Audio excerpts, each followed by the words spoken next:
Tenali double horse వారి వినాయక చతుర్థి శుభాకాంక్షలు. రుచికరంగా ఉంటుంది, అనుబంధాల్ని పెంచుతుంది. విజయవాడకు వచ్చి ముంచెత్తినటువంటి వరదల నుంచి ఒక్కొక్కరిగా అందరూ కూడా తేరుకునేటువంటి పరిస్థితి ఉంది. ఇప్పటికే 6 రోజుల నుంచి పెద్ద ఎత్తున అన్ని శాఖలకు సంబంధించినటువంటి అధికార యంత్రాంగం, మరోవైపు మున్సిపల్ సిబ్బంది, ఇంకోవైపు అగ్నిమాపక సిబ్బంది, ప్రతి ఒక్కరు కూడా స్వచ్ఛంద సంస్థలు రంగంలోకి దిగి ఇక్కడ ఉన్నటువంటి వరద బాధితులను ఆదుకునేటువంటి ప్రయత్నం చేస్తున్నారు.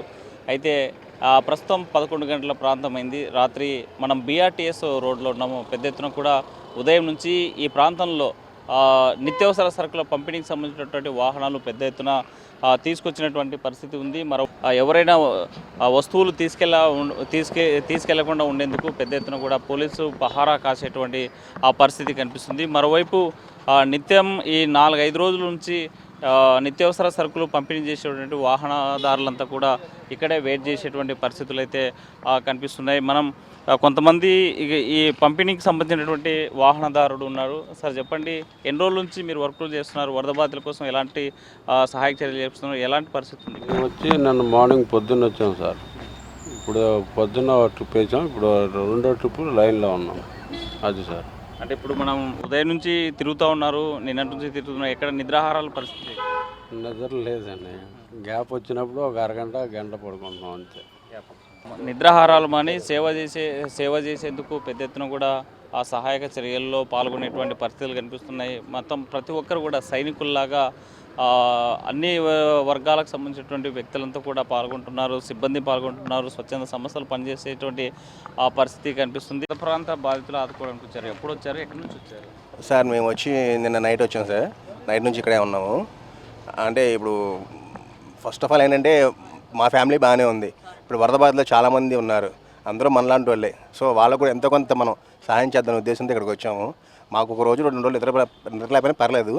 బట్ ఏంటంటే చాలామంది వరదల్లో చిక్కుకుపోయి చూస్తున్నాం. ఆల్రెడీ మనం మీడియాలో చాలా చూస్తున్నాం. ఎందుకంటే పిల్లలు చనిపోయి నిన్న మా ఏరియాలో కొంతమంది ఇక్కడ విజయవాడలోనే ఒక బాబు 14 ఏళ్ళ బాబు చనిపోతే ఆ వాటర్లను తీసుకెళ్తున్నారు బాబుని. ఆ దీన పరిస్థితి చూస్తే అసలు మనసుకి అంత ఇదిలాగా ఉందంటే కళ్ళెం నీళ్ళు ఒకటే తక్కువ. వాళ్ళని చూసిన తర్వాత మనకి ఎంతో కొంత సహాయం చేయాలి అని, అసలు సహాయం అని కాదు, మానవ దృక్పథంతో ఉన్న వాళ్ళు ఎవరైనా సరే చెలించి దానికి చేయాలని చూస్తారు. అలాంటిది మాకు అవకాశం వచ్చినందుకు మేము దానికి చాలా సంతోషిస్తున్నాం. అది మాకైతే చాలా తృప్తినిస్తుంది అన్నమాట. ఎందుకంటే మా చేతుల మీదుగా కొంతమందికి రైస్ వెళ్తుంది, వాళ్ళకి ఎంతో కొంత సహాయపడుతుంది అనే ఉద్దేశంతో మేము ఇలా ఉన్నాం. నిద్రాహారాలు లేకపోయినా కొంచెం అనీజీగా ఉన్నా కానీ వాళ్ళ కోసం ఏదో ఒకటి మనమందరం ఒకటే కుటుంబంలో ఉండాలని చెప్పి ఆ ఉద్దేశంతో మేము ఇది చేస్తాం సార్. మీరు తీసుకుపోయే వాహనంలో ఏమేమి వస్తువులు తీసుకెళ్తారు? దీంట్లో 25 kg రైస్ ఉంటుందండి. నెక్స్ట్ వచ్చేసి పాలు ఉంటాయి, యాపిల్ ఉంటుంది, పిల్లలకి స్నాక్స్ మ్యాగీ ప్యాకెట్స్ ఉంటాయి, ఇంకోటి ఏమో బిస్కెట్స్ ఉన్నాయి. అవి కాక 1 kg పంచదార, 1 kg కందిపప్పు, 2 kg ఏమో ఉల్లిపాయలు, 2 kg ఆలుగడ్డ, ఇవి వస్తున్నాయి సార్. అంటే ఈ ఆయిల్ ప్యాకెట్ కూడా వస్తుందండి, 1 లీటర్ ఆయిల్ ప్యాకెట్ కూడా ఇస్తున్నారు. అంటే ఇంటింటికి తీసుకుపోయి ఇస్తారా, లేకపోతే ప్రతి నెల మనం నిత్యావసర సరుకులు పంపిణీ చేసేలాగా తంబేయించుకోవడం ఇట్లా ఏమంటారు? ఇది తంబేసారు. మనకి ఇప్పుడు దీంట్లో అథెంటికేషన్ ఉంటుంది, మనం తంబేసి మనకి ఇవ్వడం. మళ్ళీ ఇప్పుడు మనకి ఓన్లీ రేషన్ కార్డు ఉన్న వాళ్ళకి కాదు ఇది.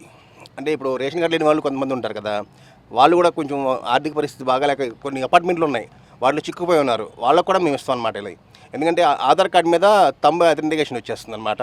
అలా మేము ఇస్తున్నాం అనమాట. రేషన్ కార్డులు అయిపోయినా సరే ఆధార్ కార్డు తమ్మ మీద ఇచ్చేస్తాం అనమాట రైస్ మేము వచ్చేసి.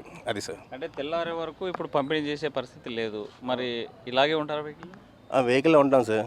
అంటే స్టాక్ వస్తుంది, మళ్ళీ నైట్ ఎప్పుడైనా వస్తే అప్పుడు స్టాక్ లోడ్ చేసుకొని మార్నింగ్ మళ్ళీ లేసి వెళ్ళిపోయి స్టాక్ అక్కడ పాయింట్లో డిస్ట్రిబ్యూట్ చేస్తాం అన్నమాట. రెస్ట్ ఏ టైంలో తీసుకుంటే ఎక్కడ ఉంటున్నారు? రెస్ట్ ఏమో సార్, ఇంక చూసారుగా ఇంతే మా పరిస్థితి.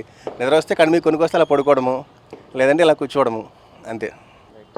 24 గంటలైనా 36 గంటలైనా సరే తప్పనిసరిగా నిత్యావసర సరుకుల పంపిణీ కోసం మేము బాధ్యతగా తీసుకున్నాం. స్వచ్ఛందంగా ఈ ప్రాంతంలో వరద బాధితులు బాధపడుతూ ఉన్నారు, వాళ్ళందరినీ ఆదుకోవడానికి మా వంతు సహాయం చేస్తున్నాం. 1 రోజు 2 రోజులు కంటి మీద కుంటులేనంత మాత్రాన వచ్చేటువంటి నష్టం అయితే లేదు. కానీ ఈ ప్రాంతంలో ఉన్నటువంటి వారందరినీ ఆదుకోవాలి, ప్రతి ఒక్కరూ ముందుకు రావాలి, మానవతా దృక్పథంతో ముందుకొచ్చి సహాయం చేసేటువంటి పరిస్థితి కనిపిస్తుంది. ఒకవేళ రెస్ట్ తీసుకోవాలన్నా కూడా ఎక్కడా లేనటువంటి పరిస్థితి. పూర్తిగా అలసిపోయారు, నిద్రతో ఉన్నటువంటి పరిస్థితి ఉంది. ఎక్కడ రెస్ట్ తీసుకోవాలి? రెస్ట్ ఏమి ఉండదండి. 2 days అవుతుంది. 2 days నుంచి కంటిన్యూస్ డిస్ట్రిబ్యూషన్.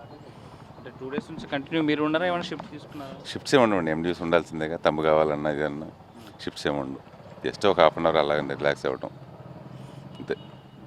మనం చూస్తున్నాం సుమారుగా ఈ బీఆర్టీఎస్ రోడ్లో ఉన్నటువంటి వాహనాలు నిత్యావసర సరుకుల పంపిణీ కోసం ఏర్పాటు చేసినటువంటి వాహనాలు ఏవైతే ఉన్నాయో 1400కు పైగా వాహనదారులు వచ్చారు. ఉదయం నుంచి రెస్టు లేకుండా ఇంటింటికి నిత్యావసర సరుకులు పంపిణీ చేస్తూ మరోవైపు వచ్చినటువంటి ఏవైతే సరుకులు ఉన్నాయో ఆ సరుకుల్ని తీసుకొని ఇక్కడే సెదతీరేటువంటి పరిస్థితి కనిపిస్తుంది. మనకి స్పష్టంగా కనిపిస్తుంది. ఇక్కడ చూస్తున్నాం ఉదయం నుంచి కష్టపడి ఈ ప్రాంతంలో ఉన్నటువంటి వారందరికీ కూడా నిత్యావసర సరుకులు పంపిణీ చేసి బండిలోనే రెస్ట్ తీసుకునేటువంటి పరిస్థితి కనిపిస్తుంది. అందరికీ కూడా వరదల్లో ఉన్నటువంటి వారికి ఆదుకోవాల్సినటువంటి అవసరం ఉంది. వారందరికీ కూడా సేవ చేయాల్సినటువంటి అవసరం ఉంది. నిద్రాహారాలు మరి వెళ్ళాల్సినటువంటి పరిస్థితి ఉంది. అందరికీ కూడా ప్రతి ఒక్కరూ మానవతా దృక్పథంతో ఆలోచించాలి. మన మీద వర్క్ ప్రెజర్ ఉన్నప్పటికీ ఇక్కడ పంపిణీ చేసే కార్యక్రమం కొనసాగుతున్నప్పటికీ ఎక్కడికెక్కడ వాహనాల్లోనే సేద తీరేటువంటి పరిస్థితి కనిపిస్తుంది. నిద్రపోయేటువంటి పరిస్థితి కనిపిస్తుంది. ఈ బండిలోనే తింటూ ఇక్కడే వరద బాధితులకు సహాయం చేసుకుంటూ ఈ పంపిణీ కొనసాగిస్తున్నటువంటి ఆ పరిస్థితి స్పష్టంగా కనిపిస్తుంది. మరోవైపు వెహికల్స్ మీద కూడా పడుకున్నటువంటి పరిస్థితి కనిపిస్తుంది. ఒకవేళ వర్షం వస్తే మాత్రం ఈ బండిలోనే నిద్రపోయేటువంటి పరిస్థితులు స్పష్టంగా కనిపిస్తున్నాయి. వాహనంలో ఉన్నటువంటి వ్యక్తి ఇక్కడే ఉండి కునుకు తీసి నిద్రపోయి సెద తీరేటువంటి పరిస్థితులు అయితే కనిపిస్తున్నాయి. వీరంతా కూడా వరద ప్రాంతంలో ఉన్నట్టు ఈ విజయవాడకు వచ్చిన ముంచెత్తినటువంటి వరదల్లో ఉన్నటువంటి బాధితులను ఆదుకోవడానికి వచ్చినటువంటి పరిస్థితి మనం స్పష్టంగా చూస్తూ ఉన్నాము. మొత్తం బీఆర్టీఎస్ రోడ్లో ఉన్నటువంటి వాహనాలు మొత్తం ఇటువైపుగా ఎలాంటి ట్రాఫిక్కి సంబంధించినటువంటి ఏ వాహనాలు అలౌ చేయకుండా కేవలం పంపిణీకి సంబంధించి ఈ నిత్యావసర సరుకుల పంపిణీ కోసం ఏర్పాటు చేసేటువంటి వాహనాలు పెద్ద ఎత్తున కనిపించేటువంటి పరిస్థితి అయితే కనిపిస్తుంది. మనతో మాట్లాడడానికి మరికొంతమంది సార్ చెప్పండి, ఎక్కడి నుంచి వచ్చారు, ఎట్లుంది సిచ్యువేషన్? మాది పశ్చిమ నియోజకవర్గం అండి. నేను పశ్చిమ తిరిగి యువత అధ్యక్షుడు, నా పేరు మాధవ. మా రాష్ట్ర పార్టీ అధ్యక్షులు అదేవిధంగా మా సీఎం గారు, జాతీయ అధ్యక్షుడు సీఎం గారు చంద్రబాబు గారు ఆదేశాల మేరకు విజయవాడ పార్లమెంట్ సభ్యులు కేసీఆర్ శ్రీనివాస్ చిన్ని గారి సూచనల మేరకు వీళ్ళకి ఫుడ్ లేదంటే వాటర్ ప్యాకెట్స్ ఫుడ్ కూడా తేడం జరిగింది. మేము మాంత సాయంగా గత ఈ క్రైసిస్ జరిగిన కానండి మేము అదే సేవా కార్యక్రమం ఆయన పిలుపు మేరకు, చిన్ని గారి పిలుపు మేరకు సేవా కార్యక్రమంలో పాల్గొని చాలామందికి ఆహారం వాళ్ళ కోసం బిస్కెట్స్ కానీ అన్ని ఏదో విధంగా అన్ని స్వచ్ఛంద సంస్థలు కూడా ఆయన పిలుపునివ్వడం జరిగింది చిన్ని గారు. అదే ఏ వస్తే అవి వాళ్ళకి తీసుకెళ్ళి అందజేయడానికి మేము ముందుండి కూడా మేము దగ్గరుండి తీసుకెళ్ళి వాళ్ళు అందజేయడం చేస్తున్నాం. ఇక్కడ ఆహారం ఫుడ్ లేదని చెప్పి మాకు సమాచారం అందించారు. వాళ్ళకి వాటర్ ఫుడ్ తీసుకొచ్చి అందజేయడం జరుగుతుందండి ఈరోజు. ఎవరికి వరద బాధితులకు లేదా లేకపోతే ఇక్కడ వచ్చినటువంటి ఈ నిత్యావసర సరుకులు పంపిణీ చేసే డ్రైవర్లకు వీళ్ళకి లేకుండా డ్రైవర్స్ కూడా కొంచెం ఇబ్బందికరంగా ఉందని మాకు తెలిసింది. ఎమ్మెల్యే ఆఫీస్ వారు మాకు సమాచారం అందించారు.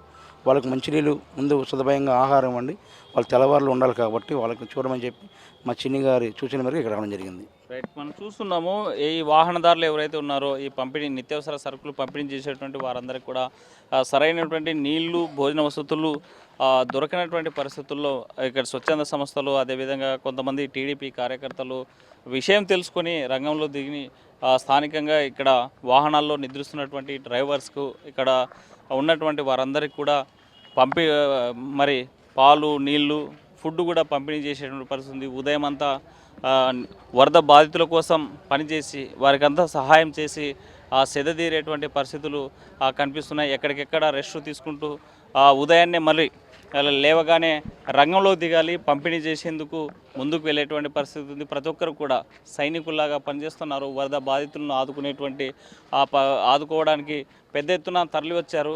ఒకవైపు కష్టాలున్నా, మరోవైపు ఇబ్బందులున్నా, ఇంట్లో సమస్యలు ఉన్నా కూడా వాటన్నిటికంటే కూడా ఈ వరద ప్రాంతాల్లో ఉన్నటువంటి వారందరినీ ఆదుకోవడమే ప్రధానంగా మనం చేయాల్సినటువంటి పరిస్థితి ఉంది. వాళ్ళు ఆదుకోవాల్సినటువంటి పరిస్థితి ఉందని చెప్పేటువంటి పరిస్థితి ఉంది. మన ప్రతి ఒక్కరు కూడా ఈ ప్రాంతంలో వచ్చినటువంటి వారంతా కూడా వారియర్స్గా మారి తమ సమయం కేవలం వరద బాధితుల్ని ఎలాగైనా సరే రక్షించాలి, వాళ్ళకి కావాల్సినటువంటి సదుపాయాలు అందించాలి, వాళ్ళకి కష్టాల్లో ఉన్నారు ఆదుకోవాలని పెద్ద ఎత్తున కూడా వచ్చి ప్రతి ఒక్కరూ పనిచేసేటువంటి పరిస్థితి అయితే కనిపిస్తుంది.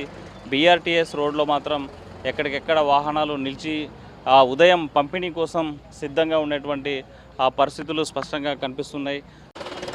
ఒక ఎండియూ వెహికల్కి వచ్చి 40 కట్టల బియ్యం, 25 కేజీల బియ్యం ఒక్కొక్క బస్తా, 40 కట్టల బియ్యం, 40 ఏమో పాల ప్యాకెట్లు, కిట్లు, ఫ్రూట్స్ అలాగే 40 ఆయిల్ ప్యాకెట్లు అన్నీ పంచదార పప్పు అన్నీ ఏదైతే వేద్దాం అనుకున్నారో అదంతా వెళ్తుంది సార్.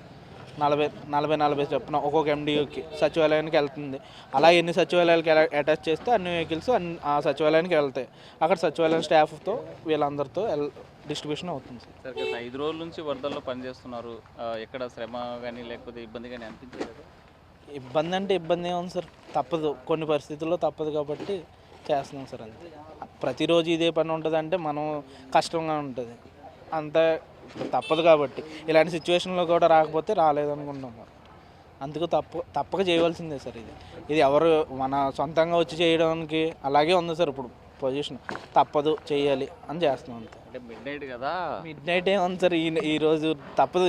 ఈరోజు రేపట్లో మనం ఈ డిస్ట్రిబ్యూషన్ అవ్వకపోతే మళ్ళీ ఇక్కడ తడిసిపోతే ఎలా ఉంటుంది అనేది మనకు కొంచెం ఇబ్బందికర విషయం. పెద్ద ఎత్తున ప్రతి ఒక్కరు కూడా వారియర్స్గా మారి ఈరోజు ప్రజల ఆరోగ్యము, వాళ్ళకి ప్రతి ఒక్కరికి ఫుడ్ అందించడమే లక్ష్యంగా నిత్యావసర సరుకులు పంపిణీ చేసేందుకు పౌర సరఫరాల శాఖ పనిచేసేటువంటి పరిస్థితులు కనిపిస్తున్నాయి. స్పష్టంగా ప్రతి వెహికల్లో కావాల్సినటువంటి బియ్యంతో పాటు బ్యాడ్లు, వాళ్ళకి సంబంధించినటువంటి పంచదార, అదేవిధంగా మంచు నూనె ప్యాకెట్స్తో పంపిణీ చేసేటువంటి పరిస్థితి అయితే స్పష్టంగా కనిపిస్తుంది. ఇది బీఆర్టీఎస్ రోడ్లో ఉన్నటువంటి తాజా పరిస్థితి. వీడియో జర్నలిస్ట్ విజయ్తో హుసేన్, RTV, విజయవాడ నుండి. మరిన్ని వీడియోస్ కోసం ఛానల్ ని సబ్స్క్రైబ్ చేయండి. లేటెస్ట్ అప్డేట్స్ కోసం వాట్సాప్ ఛానల్ ని ఫాలో చేయండి. అండ్ లింక్ డిస్క్రిప్షన్ లో ఉంది.